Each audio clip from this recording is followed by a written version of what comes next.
Today's Bible reading is taken from Jonah chapter 4 verses 1 to 11, and today's Gospel according to Luke chapter 11 verses 1 to 4. Jonah chapter 4 verses 1 to 11.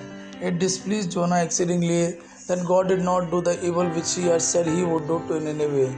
And he was angry, and he prayed to the Lord and said, O Lord, is not this what I said when I was yet in my country? That is why I made haste to flee to Tarshish, for I knew that you are a gracious God and merciful, slow to anger and abounding in steadfast love, and relenting from disaster. Therefore now, O Lord, please take my life from me, for it is better for me to die than to live. And the Lord said, Do you do well to be angry? Jonah went out of the city and sat to the east of the city and made a booth for himself there. He sat under it in the shade till he should see what would become of the city.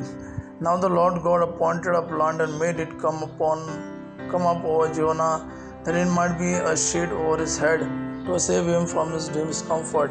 So Jonah was exceedingly glad because of the plant. But when dawn came up the next day, God appointed a worm that attacked the plant, so that it withered. When the sun rose, God appointed a scorching east wind, and the sun beat down on the head of Jonah, so that he was faint. And he asked that he might die, and said, It is better for me to die than to live.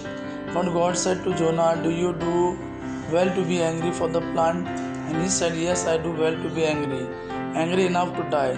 And the Lord said, You pity the plant for which you did not labor, nor did you make it grow, which came into being in a night and perished in a night.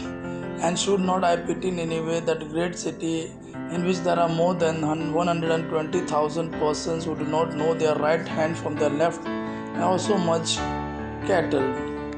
Today's Gospel according to Luke chapter 11 verses 1 to 4. Jesus was praying in a certain place, and when he finished, one of his disciples said to him, Lord, teach us to pray as John taught his disciples. And he said to them, When you pray, say, Father, hallowed be your name.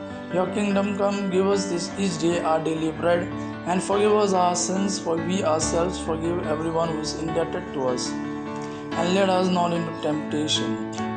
Gospel of our Lord Jesus Christ. Praise the Lord Jesus Christ. May God our Father and His Son Jesus fill you with His mercy, peace, and love. Amen.